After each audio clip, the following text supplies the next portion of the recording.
Hello students, मैं अंजलि पयाल स्वागत करती हूँ आपका आईसीटी वर्चुअल क्लासरूम देहरादून से। कैसे हैं आप सब लोग? उम्मीद करती हूँ आप सब लोग अच्छे होंगे और अपनी लाइफ में बहुत बेहतर कुछ कर रहे होंगे। करें क्लास 12 की केमिस्ट्री की और चैप्टर चल रहा है आपका केमिकल काइनेटिक्स यानी कि रासायनिक बल गतिकी पर हम लोग बात कर रहे हैं, जिसमें काफी टॉपिक आप लोगों ने पढ़ चुके हैं। लास्ट सेशन में हमने वेग व्यंजक स्थापित किया था, अभिक्रिया की कोटि पर हम लोग बात कर रहे थे और हमने उसमें देखा था कि आपकी जीरो ऑर्डर रिएक्शन होती है, फर्स्ट ऑर्डर, सेकंड ऑर्डर, इस तरह से आपके ऑर्डर होते हैं। बेसिकली होता क्या है कि जो अभिकारक की सांद्रता की आपकी घातें थी, उन घातों का जो योग होता है उसी को कोटि कहा जाता है।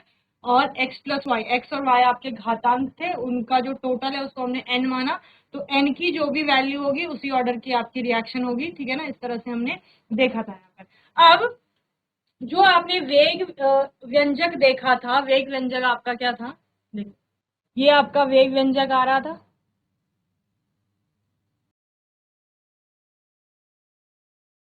वेग व्यंजक से आपने क्या निकाला? वेग यानी कि रेट इज इक्वल टू क्या था? के ए की पावर एक्स इंटू बी की पावर वाई, ये आया था आपका। ठीक है ना, ए और बी आपके वहां पर क्या थे? अभिकारक थे। एक है ना, एक अभिक्रिया थी आपके पास, A plus B give C plus D, जहां पर इनके कुछ कुछ आपके स्टोइकियोमेट्रिक कोएफिशिएंट भी हो सकते हैं। ओके, चलिए, तो यहां से हम ये दोनों में अभिकारक है तो हम आर की टर्म्स में लिख सकते हैं इनको ना, रिएक्टेंट गिव्स प्रोडक्ट। ठीक है ना, रिएक्टेंट आपके क्या दे रहे हैं? प्रोडक्ट दे रहे हैं। तो हम क्या लिख सकते हैं? वेग बराबर के, जो कि वेग स्थिरांक था, आर की पावर एक्स और वाई मल्टीप्लाई होकर जुड़ जाती है, आपको पता है। तो एक्स प्लस वाई क्या था आपका? एन था ना, तो आर की पावर एन, इस फॉर्म में लिख सकते हैं, है ना? बोलो भाई, इस फॉर्म में लिख सकते हैं। और यहां से अगर हमें के निकालना होगा तो के इज इक्वल टू क्या हो जाएगा? बताओ, के को इधर ले लेंगे, के इज इक्वल टू क्या हो जाएगा? जल्दी निकालो। वेग बटे वेग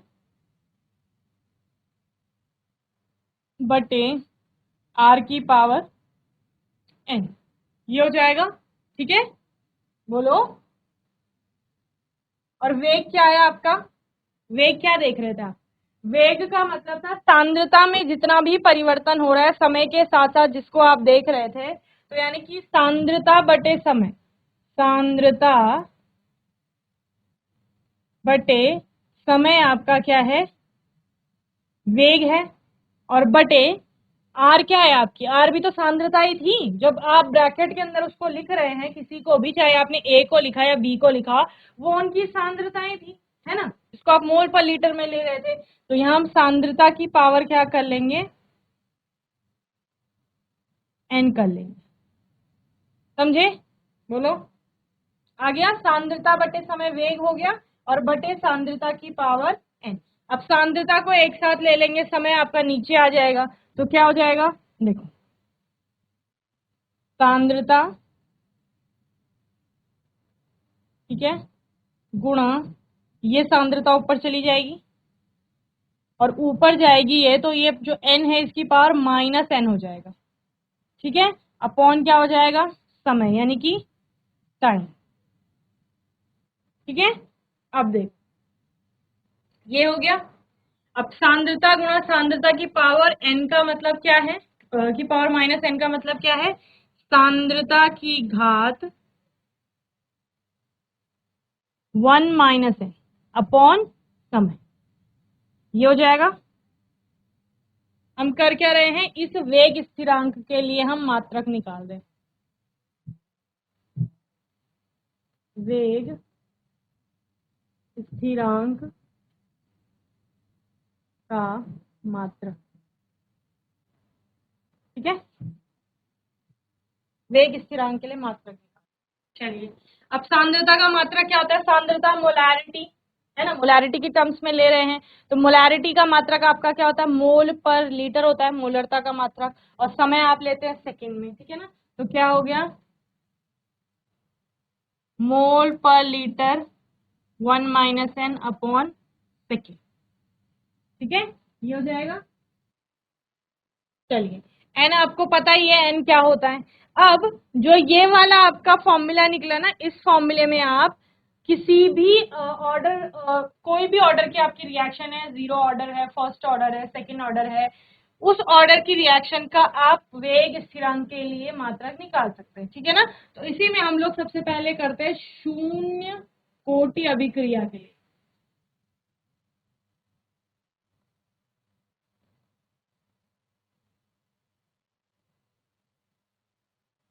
शून्य कोटि अभिक्रिया के लिए, तो शून्य कोटि अभिक्रिया के लिए क्या हो जाएगा बताओ।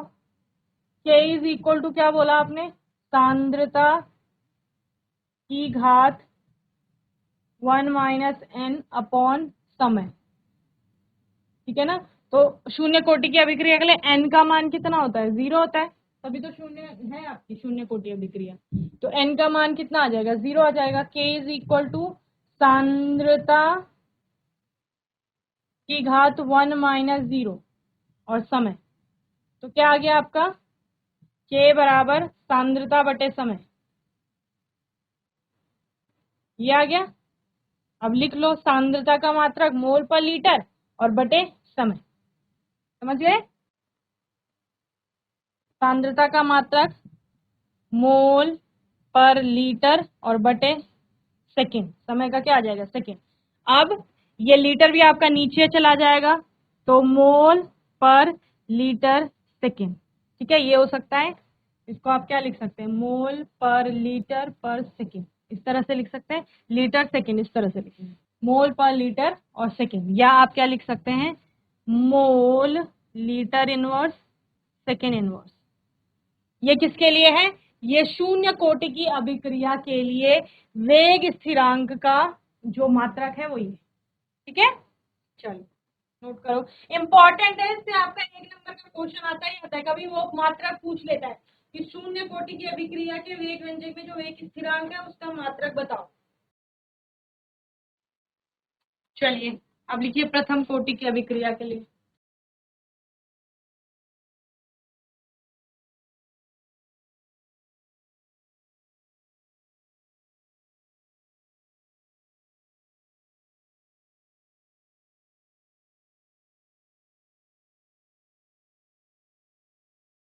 प्रथम कोटि की अभिक्रिया के लिए आपका n इज इक्वल टू 1 हो जाएगा, ठीक है। K इज इक्वल टू क्या लिखा आपने, सांद्रता की घात 1 माइनस एन अपॉन समय, n का मान आपको बता रखा है 1, तो सांद्रता की घात 1 माइनस 1 अपॉन समय, ठीक है। अब बताओ 1 में से 1 गया तो 0, सांद्रता की पावर 0 अपॉन टाइम समय। किसी भी चीज की पावर अगर 0 है, किसी भी यूनिट की पावर 0 है, दैट मीन्स क्या है, 1। अगर 100 की पावर 0 है तो उसकी वैल्यू कितनी होगी, 1 होगी, इसलिए आपको आता है, पता है आपको, ठीक है ना। तो सांद्रता की पावर 0 का मतलब 1, तो 1 बटे समय, ठीक है। तो समय का मात्रक सेकंड, तो 1 अपॉन सेकंड, यानी कि सेकंड इनवर्स आपका क्या हो जाएगा, इसका मात्रक हो जाएगा, ओके। हो सकता है आपको वेग स्थिरांक का मान दिया गया है, आपको कुछ भी वेग स्थिरांक का मान दिया गया होगा, उसके आगे यूनिट लगी हुई होगी और आपको बताना है कि यह कौन सी कोटि की अभिक्रिया है। अगर सेकेंड इनवर्स लिखा है दैट मीन्स प्रथम कोटि की अभिक्रिया है। अगर मोल पर लीटर सेकेंड यानी कि मोल लीटर इनवर्स सेकेंड इनवर्स लिखा है दैट मीन्स कि वो 0 ऑर्डर रिएक्शन होगी, नहीं शून्य कोटि की अभिक्रिया आपकी होगी, ठीक है। चलिए अब द्वितीय कोटि की अभिक्रिया के लिए,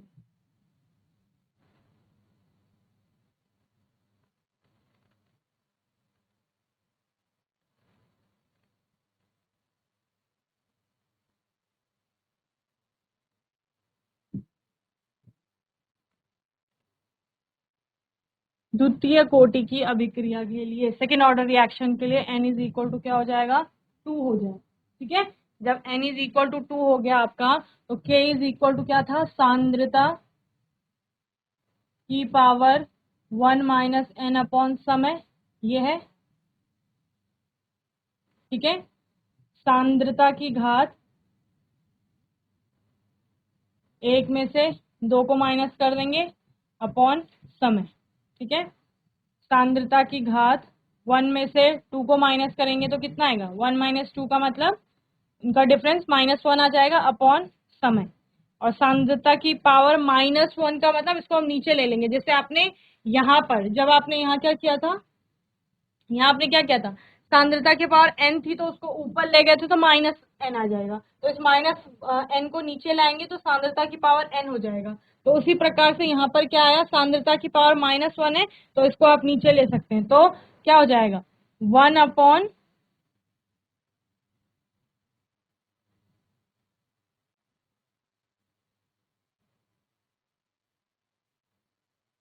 सांद्रता की पावर 1 और इंटू समय, ये हो जाएगा, बोलो होगा ना।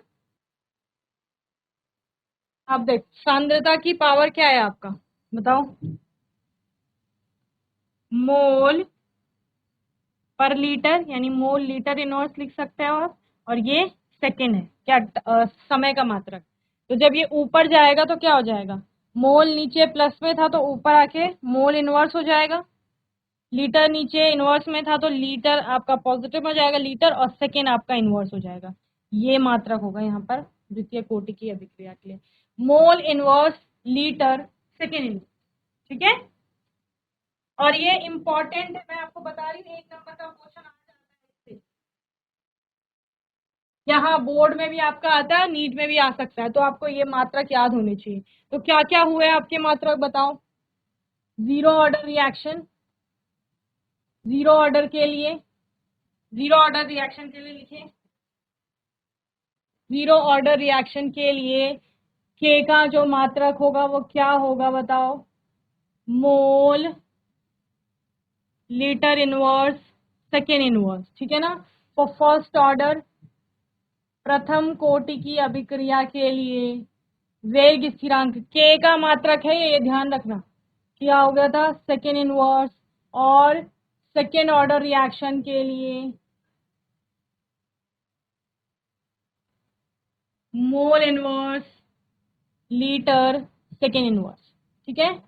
ये आपका इम्पोर्टेंट है, इसको याद रखिए, कहीं पर नोट कर लीजिए। चलिए नेक्स्ट क्वेश्चन लिखो, आपकी ही बुक से क्वेश्चन है, प्रश्न लिखिए, कोटि निकालनी है आपको। अभिक्रियाओं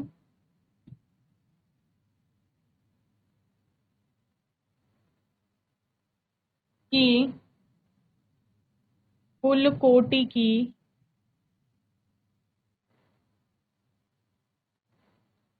गणना कीजिए, ठीक है,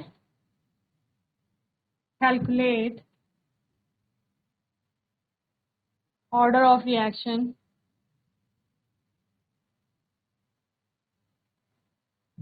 जहां पर कि आपको वेग व्यंजक दिए गए हैं, ठीक है ना। चलिए फर्स्ट लिखिए, फर्स्ट लिखिए, वेग बराबर है आपका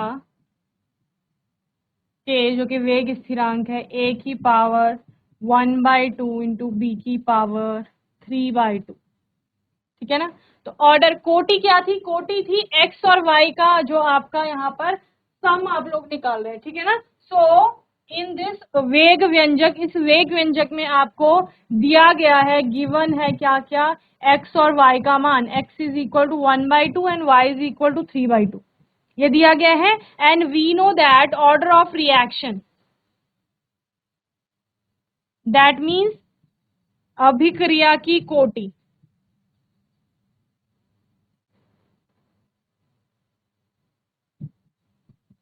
जो कि n है, इज इक्वल टू क्या होता है, x प्लस वाई, जिसका मतलब है 1/2 प्लस 3/2। करो, कौन से ऑर्डर की रिएक्शन होगी, करो, 4/2 आ गया, 2, यानी कि सेकेंड ऑर्डर रिएक्शन है, द्वितीय कोटि की अभिक्रिया,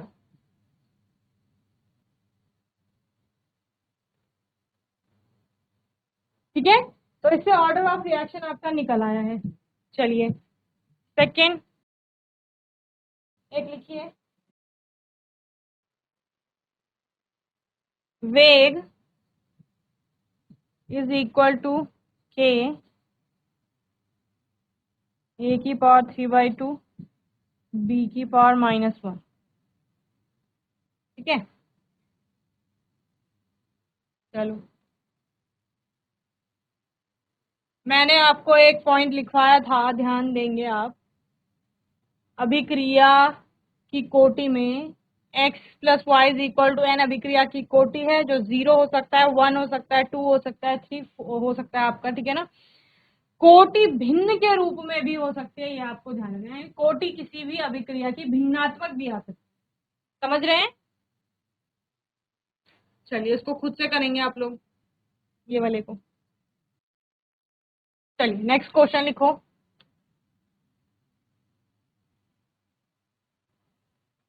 निम्नलिखित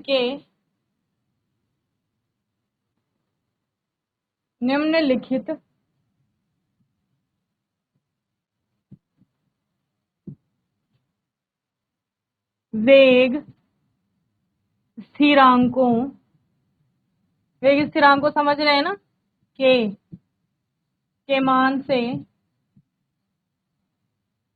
अभिक्रिया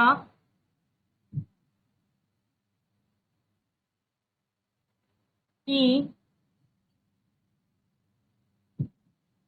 कोटि बताइए। यानी प्रश्न में आपका वेग स्थिरांक का मान दिया गया होगा, k is equal to 2.3 into 10⁻³ -3 है सपोज मान, और आपको दिया गया है mole inverse litre second inverse. ठीक है, सेकेंड है आपका k का मान 5.4 इंटू 10⁻⁻4 सेकेंड इनवर्स।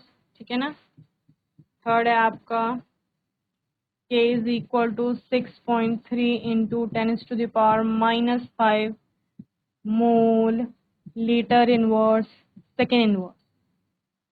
चलिए बताइए कौन से ऑर्डर की रिएक्शन है आपकी, कौन सी वाली,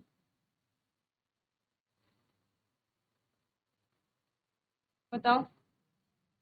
mole inverse litre second inverse कौन सी कोटि के लिए आपका वेग स्थिरांक का मात्रक था, सेकेंड इनवर्स कौन सी कोटि के वेग स्थिरांक का आपका मात्रक था, और मोल पर लीटर सेकेंड और मोल लीटर इनवर्स सेकेंड इनवर्स कौन सी कोटि की अभिक्रिया के लिए आ रहा, जल्दी बताइए। बस यही देख करके आपने अभिक्रिया की कोटि बता देनी है। क्या देख करके, ये जो मात्रक है ना, ये मात्रक आपने देखने हैं, बस यही आता है 1 नंबर में।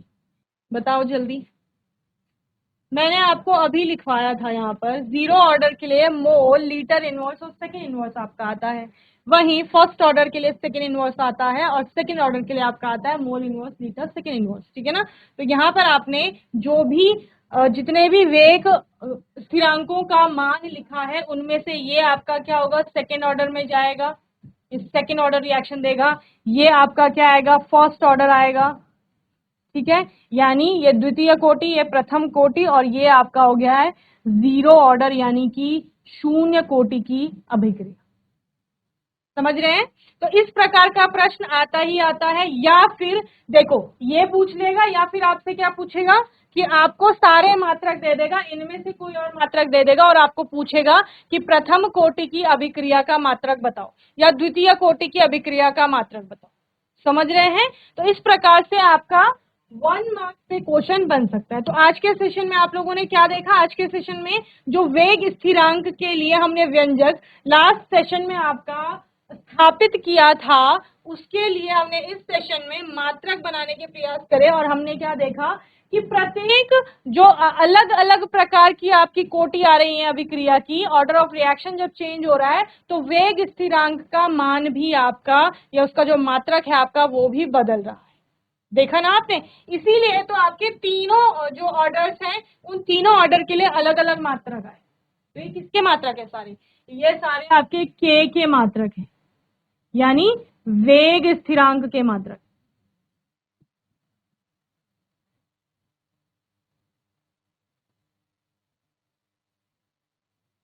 ठीक है, बोलो, चलिए नोट करिए जल्दी। चलिए आने वाले सेशन में हम लोग क्या देखेंगे, हम देखेंगे जो आपकी आपने जितने भी जीरो ऑर्डर हो गया, फर्स्ट ऑर्डर आपकी रिएक्शन है, उनके लिए समाकलित वेग समीकरण क्या आई।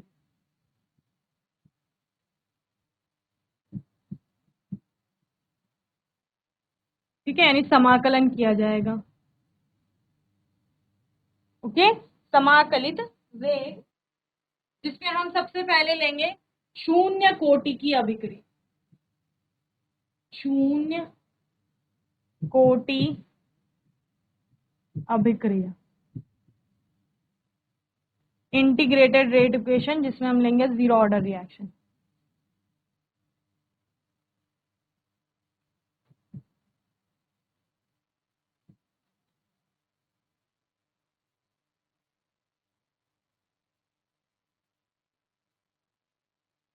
ठीक है, और शून्य कोटि की अभिक्रिया के लिए n इज इक्वल टू क्या हो जाएगा, जीरो हो जाएगा। समझ रहे हो, यानी कि अगर आप वेग समीकरण वहां पर देखते हैं तो वेग इज इक्वल टू क्या हो जाएगा, के आर की पावर क्या हो जाएगी, जीरो हो जाएगी।